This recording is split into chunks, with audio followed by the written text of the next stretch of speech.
გამარჯობა. ამჯერად რელიგიური ომების ბოლო ეტაპზე 30 წლიან ომზე ვისაუბრებთ, რომელიც 1618-1648 წლებში მიმდინარეობდა. ეს მოვლენები კი ჩეხეთის მოვლენებით დაიწყო. ჩეხეთში ჯერ კიდევ მე-15 საუკუნის დასაწყისში მოღვაწეობდა სასულიერო პირი იან ჰუსი, რომელმაც გადაწყვიტა ეკლესიის რეფორმირება, უნდოდა რა ჩამოშორებოდა პაპის დაქვემდებარებას, საეკლესიო ფუფუნებისგან გათავისუფლებას, მიწების ჩამორთმევას, ინდულგენციებზე უარის თქმას და ასე შემდეგ. ის ცდილობდა, რომ კათოლიკური ეკლესია გამხდარიყო ნამდვილად ქრისტიანული ეკლესიასთან და მაქსიმალურად მიახლოებული მასთან. ამის გამო ის პაპის ბრძანებით განკვეთეს ეკლესიიდან, შემდეგ კოცონზე დაწვეს, თუმცა მას მოგვიანებით არსებითად მისი მოძრაობა ერთგვარ ჩეხეთის ეროვნულ განმათავისუფლებელ მოძრაობაში გადაიზარდა. მოგეხსენებათ, ჩეხეთი ამ დროისათვის უკვე საღვთო რომის იმპერიის ნაწილი იყო და შესაბამისად ჩეხეთის მეფეები ამავე დროს საღვთო რომის იმპერატორები იყვნენ. ბუნებრივია, იმპერიამ და პაპის მხარდაჭერით უარი თქვა ჰუსიტური მომხრეების, ესე იგი, დათმობაზე ჰუსიტურ მოძრაობასთან და დაიწყო ჯვაროსნული ლაშქრობები, მოეწყო მათ წინააღმდეგ, დიდი უპირატესობებს თავიდან ჰუსიტები ფლობდნენ, საბოლოოდ ჰუსიტური მოძრაობა დამარცხდა, აჯანყება ჩეხეთმა დამოუკიდებლობა ვერ მოიპოვა, თუმცა ამდენი პრობლემების გამო საღვთო რომის იმპერიის ხელმძღვანელობას მოუწია იმასთან შეგუება, რომ კათოლიკური ეკლესიის პარალელურად ჩეხეთში დარჩენილიყო ჰუსიტური ეკლესია. თვითონ პრაღის მთავარეპისკოპოსი სწორედ ჰუსიტი იყო. მოვიდა მე-18 საუკუნე და 1617 წელს ფერდინანდ ჰაბსბურგი მისმა ბიძაშვილმა, საღვთო რომის იმპერატორმა მათემ, რომლის მემკვიდრეც იყო ფერდინანდი, რადგან მათე უშვილო იყო, მათეუსი, მოკლედ მათემ თავის მემკვიდრედ დაასახლა და ნელ-ნელა მისი ტიტულების გადაცემა დაიწყო. 1617 წელს მან გადასცა ჩეხეთი. ფერდინანდმა უმალვე ბრძანა, რომ დაეწყოთ ჰუსიტური ტაძრების დახურვა იქ და კათოლიციზმის აღდგენა სრულად ჩეხეთში. 1618 წელს მან საერთოდ თავის წარმომადგენლები გაგზავნა, რომელსაც უნდა გადაებარებინათ სრულიად ჩეხეთის მმართველობა. გაბრაზებულმა ჩეხებმა ესე იგი პრაღის მთავარი ციხის ციტადელის ფანჯრიდან გაისროლეს მისი წარმომადგენლები. ისტორიულ ამ პროცესს დეფენსტრაცია ეწოდება, ფენსტერ ფანჯარა, ანუ ფანჯრიდან გადაგდება. ეს გახდა სიგნალი ჩეხების აჯანყებისა. მოკლედ, ესე იგი, ჯერ მოვხაზოთ სიტუაცია, მერე გადავიდეთ უშუალოდ მოვლენებზე. ხედავთ რუკას სტაფილოსფრად წარმოდგენილია ჰაბსბურგების მტრები,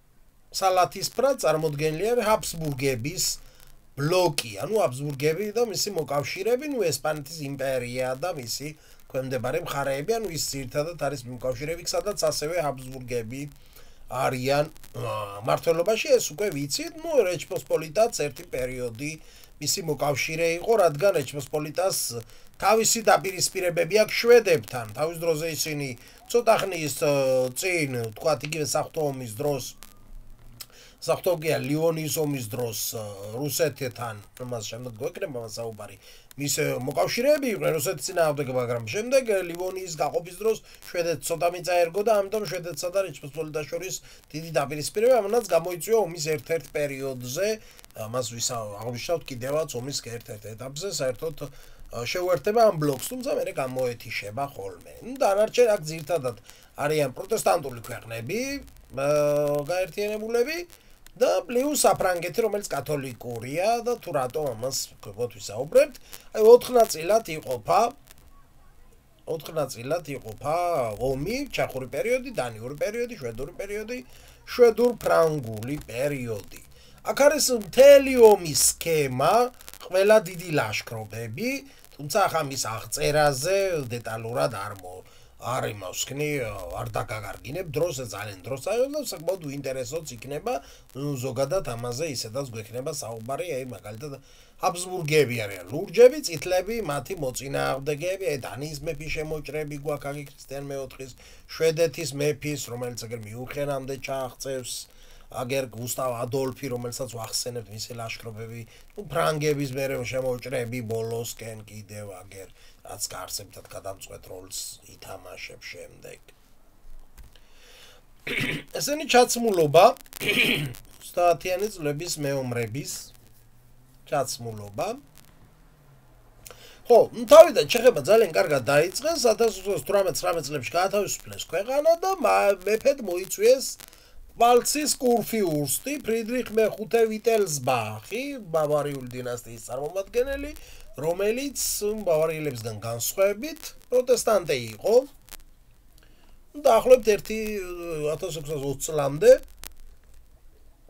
ჩეხეთი ინარჩუნებდა დამოუკიდებლობას, მაგრამ 1620 წელს გაიმართა ეგრეთ წოდებული თეთრ მთაზე ბრძოლა 8 ნოემბერს, რომელშიც ჩეხეთის ჯარი სასტიკად დამარცხდა საიმპერატორო ჯართან და შედეგად საბოლოოდ ჩეხეთმა დაკარგა დამოუკიდებლობას, თვითმმართველობაც, ყველაფერი დაკარგა საბჭოთა რომის იმპერიაში. 1600 ამას მოყვა მერე სასტიკი რეპრესიები და დარბევები სამწუხაროდ. 1625 წელს ასპარეზზე გამოვიდა დანიის მეფე ქრისტიან მეოთხე, რომელიც ამავე დროს ნორვეგიის მეფე იყო, ნორვეგია დანიასთან სამეფო უნიაში იყო და არსებითად დაქვემდებარებული იყო იმისი. 1625 წელს ქრისტიანი შემოიჭრა ევროპაში პროტესტანტების დასახმარებლად, ის პროტესტანტი იყო. სამაგიეროდ ესპანური ჯარებით მოეხმარა ფილიპე ჰაბსბურგი, რომლის ჯარებმაც 1621 წლიდანვე ომი განაახლეს, რაზეც ჰქონდა წინა თემაში საუბარი ნიდერლანდში. დაარღვიეს რა 1609 წლის საზავო ხელშეკრულება. ხო, ის დარბევის ერთ-ერთი სცენა, რასაც აწყობდა ხოლმე ესპანეთისა და საბჭოთა რომის იმპერიის ჯარები გერმანიის სხვადასხვა ქალაქებში. განსაკუთრებით ეს გამწვავდა უკვე დანიის შემოჭრის შემდეგ, საფასუხო ლაშქრობების შედეგად დანიელებმა ნელ-ნელა დაკარგეს. დიდი ჯარი არ ყავდათ, ამიტომ სერიოზული რაიმე შედეგი ვერ იქონია. ამას მოყვა ჩრდილოგერმანული პროტესტანტული ქალაქების დარბევა კათოლიკური ჯარების მიერ.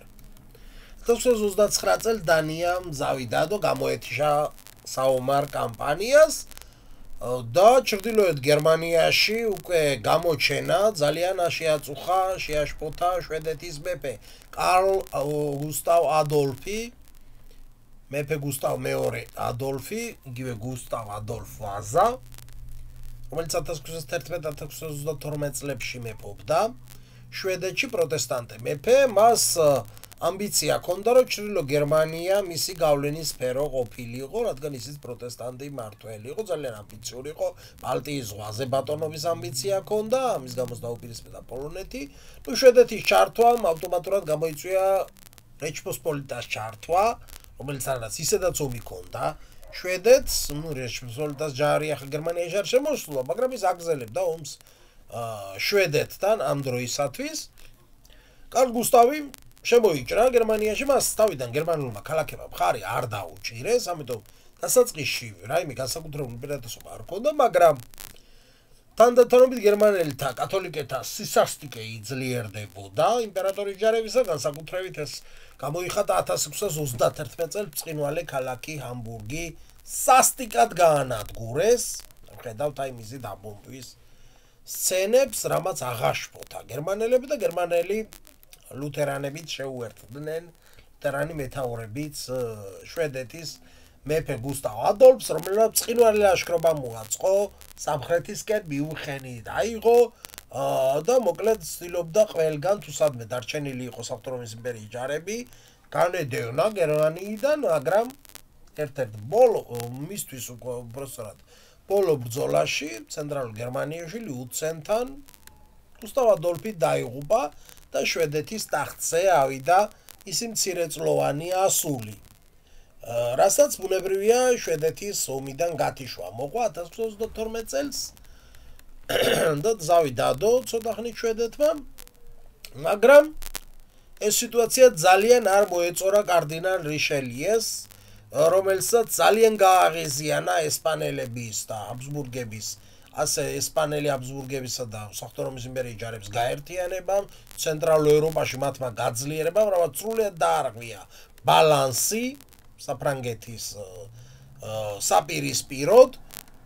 შედეგად გადაწყვიტა კარდინალმა რიშელიემ, რომელიც ამ პერიოდში საფრანგეთის პირველი მინისტრი იყო, მასებერი აბსოლუტიზმის დროს გვექნება საუბარი, შეეცვალა ეს ვითარება, ამიტომ დაამყარა შვედეთის რეგენტთა საბჭოსთან კავშირი, მოიწვია შვედები კვლავ და თვითონაც თავისი რაზმები დაარაზმა და შეუერთდა ეს კათოლიკე კაცი, რომელიც პროტესტანტებს სასტიკად ასწორებდა საფრანგეთში, პროტესტანტების მხარდამჭერი კვლავ გამოვიდა საფრანგეთში, ისე როგორც თავის დროზე ანრი მეორე ვალუამ გააკეთა საფრანგეთ-გერმანიის რელიგიური ომების დროს. შედეგად ნელ-ნელა ძალიან ესაუცებ არ მომხდარა სიტუაცია 1635 წლიდან დაიწყო ბოლო მეოთხე ეტაპი, ეს უკვე ყველაზე ხანგრძლივი ეტაპი იყო 13 წლიანი სასტიკი და სისხლის მღვრელი, როდესაც გერმანიის ბევრი მფლობელი უკვე განუდგა საღვთო რომის იმპერიას, შორის ბევრი კათოლიკეც, იქედან გამომდინარე მათ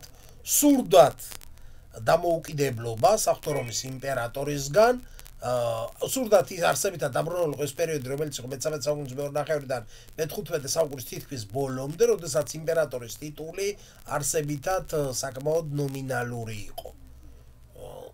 თუმცა შემდეგ ჰაბსბურგებმა გააძლიერეს ეს ტიტული, ხო, თავის მფლობელების ზრდასთან ერთად.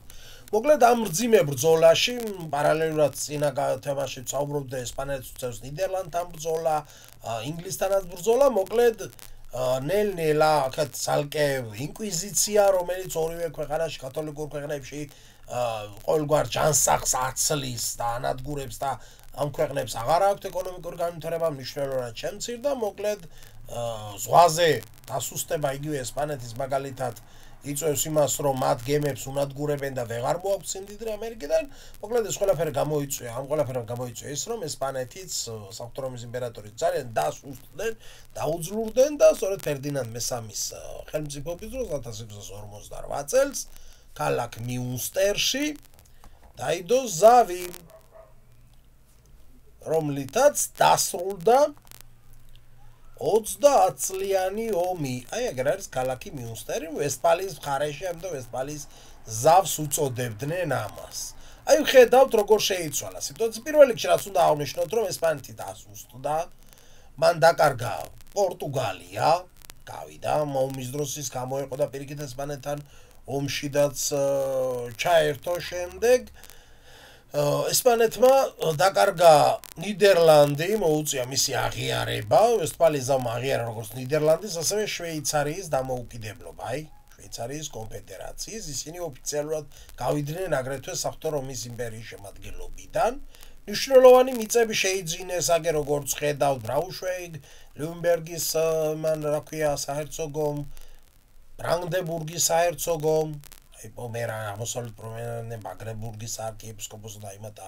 დასავლეთ პომერანია გადავიდა ბრემენის არქიეპისკოპოსთან ერთად შვედეთის ხელში. ბავარია, პფალცი, აღმოსავლეთ პფალცი შეიერთა ბაიერმა იგივე საფრანგეთმა წაიღო, დაიმტკიცა ოფიციალურად ეს მიწები, რომელიც ადრე ჰქონდა წაღებული და მიიმატა ახალი მიწები, ელზასის მიწებთან ერთად. ესე იგი ელზასის მიწები, ანუ ვერდენის, ტულის და მეცის საეპისკოპოსო მამულები შეიმატა, მოკლედ შედეგად ჯამში გარდა იმისა, რომ სხვა მხარეებსაც გადაეცა გარკვეული ტერიტორიები, საქსონია საკმაოდ გაიზარდა ასე შემდეგ, საკურფიურსტომ საქსონიის საერცოგოც შემოერთა, ასე შემდეგ, მოკლედ ჰაბსბურგების გარდა ყველა მოგებული გამოვიდა ამ ზავიდან. საბოლოოდ 1648 წლის ზავმა დაადგინა ის, რომ ამიერიდან ჰაბსბურგებს მხოლოდ პირადი მამულების მართვა შეეძლოთ. ოფიციალურად ისინი რჩებოდნენ საღვთო რომის იმპერატორებად, თუმცა საღვთო რომის იმპერია ფაქტობრივად თავისი არსებობა მხოლოდ ნომინალურად შეინარჩუნა. ამიერიდან თუ რაიმე ჭირდებათ, მათი გავლენა არის მხოლოდ იმ მიწებზე, რომელიც პირად საკუთრებაშია. ამას ემატება დასავლეთ უნგრეთის მცირე ტერიტორია, რომელიც საღვთო რომის იმპერიის ნაწილი არის, მაგრამ მათი უკვე სამემკვიდრეო მამული. დანარჩენებზე მაგი აღარ მიუწდებოდათ ხელი. ეს მე-16 და მე-17 საუკუნის რეფორმაციისა და კონტრრეფორმაციის რუკა არის, აი დაუბრუნდნენ კათოლიკობას, აქან არევი იყო მოსახლეობა, სად იყო პროტესტანტული მომდინარეობები, კალვინიზმი, ჰუგენოტიზმი, ანუ იგივე და პურიტანიზმი, კალვინიზმის განაყოფები, სად კათოლიკებმა გაიმარჯვეს და დამკვიდრდნენ, სად პროტესტანტებმა, სად ანგლიკანებმა და ასე შემდეგ. ეს რუკა ამაზე მიგვითითებს. ეს ევროპა ზოგადად აი აბსურგების პირადი სამფლობელო, ესპანეთის ზავის შემდეგ აქეთ რუსეთის სახელმწიფო, რეჩ-პოსპოლიტა, ოსმალეთის იმპერია, საფრანგეთი, ესპანეთი, ეგერ ინგლისის სამეფო შოტლანდია, შვედეთი, აგერ მისი ახალი სამფლობელოები, დანია, ნორვეგიის სამეფო. ნუ ამ სახელმწიფოებზე მე სხვა დროს გვექნებათ რუსეთზე, რეჩ-პოსპოლიტა